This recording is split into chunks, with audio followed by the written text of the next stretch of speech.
ngarang inauda thokiba thodok dugi marik chumba wari do khara amta fajana sengnamta haibinaba ningsingjari ngarang je tang ama i ahingi pung baroga minute tara mari mga kun ki maya sida aje long thuluraga patai kagar bani ri matam jida aina asigi thorogi machin hega ko matamda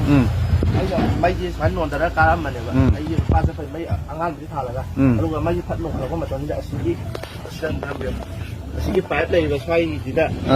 amuga ata sepa mama mi amuga kumba ma le maji kumdare ba kumdara kan sida aina mai phala ka khaji maji mana halla ka khasre ba akan aina kana talla ga i ke khale ke khala phajida swayo kan sida aina swai ye ko ko ga yen kan asigi na ji matin pillar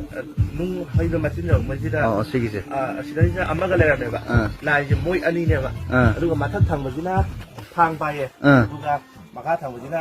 kunai di kem pai de adai aina thang paye ba mathak thang paye aduga maka thang di kem pai de aduga aina maka yo kan swai ki yo kan aina moi che khai ki di aina bayam je tau ga aina lung gin lang ngon dang ja ai bai je khut je ta na battery atau pun pai de aduga oi de nga khau duga to pun pai mi na ro ne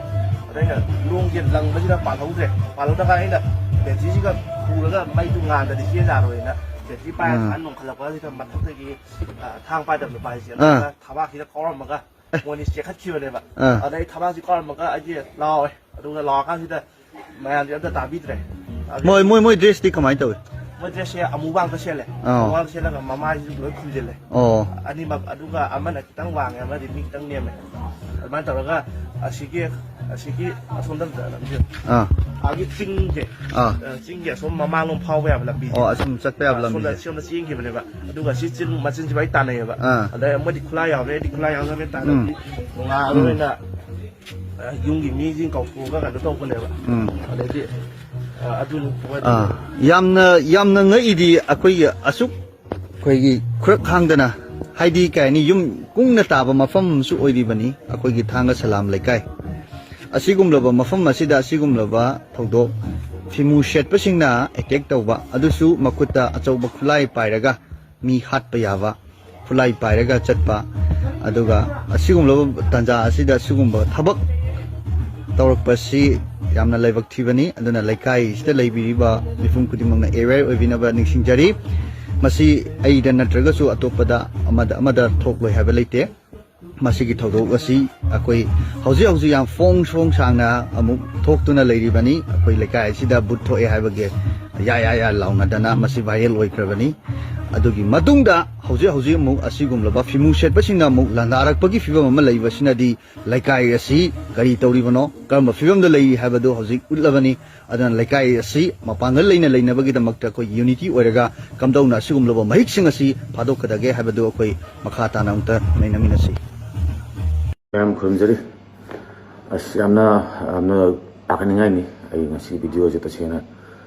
aigona thoko thodok ni rang dang pung tara ma thoi something da ko aina na ge chum mena chum social media chum u khotpa chum ta ba ni wari se do rang de aigon thoi ni ngakre taw is tong ri myam sing ji ko rang je pung tara ma thoi something ni tai pan sa ta ba ni taw pu do da video call am lai video call la ko jita kana no unknown number lai na aina ta pa khali ma jita ni pi ma jam olem ne do hoi sa su man de ai ajene phat muthal le cingna dana adana aina yes, what can I do for you? Who are you? Ko. And from where did you get my number? Na hangi. Adu ma ka friend kanom hai na dui phang bane. Kanom hai dui ai number phang bane na hai. Okay, so what can I do for you? Na hangkanda. I don't want anything from you. Na hai ko ina. Kai mai je kanom ni na khala. Am go to le video call je. Ai na chinga dana ai ni pi pai le. Ai ni pi ni pai bu pi dum pai yeng le. Ai ni pi jo hello taw je da. Kam khomang ta ba. Ai chim ching da ba te ai muthalo kiran mai da mom taw le da ha ba ai ni pi mai kiran yamu mai je mom taw ni na ha da muthalo le. Am ko taw le. Adu kan da ai ni pi kaw le am ko taw lao na ai ni pi chen le pai ba. Adu kan da mo ai ni pi taw le ba phone pai ga. Ai kai lo le na muthalo ke ka ma pi thong da le me na. Deo ne taw mi si po che yam thokre ya ai police ta hang kan do ji ko sumba ji moi ne smane video namma kholaga adigi video viral charam da kholamba adigi pesa demand to ba sugum mai am to male si si am action view si je man pu yaw ra bani ko ai ngon da yaw pa ji ai nam police ta mo da atu phum da atu pa mi de jan to na ren hai sugum ma je si mi am action view unknown video ko la ba aduga kai tare dupi mi sa khang da phone to ba section view le yam ai chop ke da ni ha me amaru na ko me am section view suma video calls me am chin da am ai ge save to bi no aduga kai go ma suma thena tar ga di adum police report to bi cyber crime da ko ka pha ba din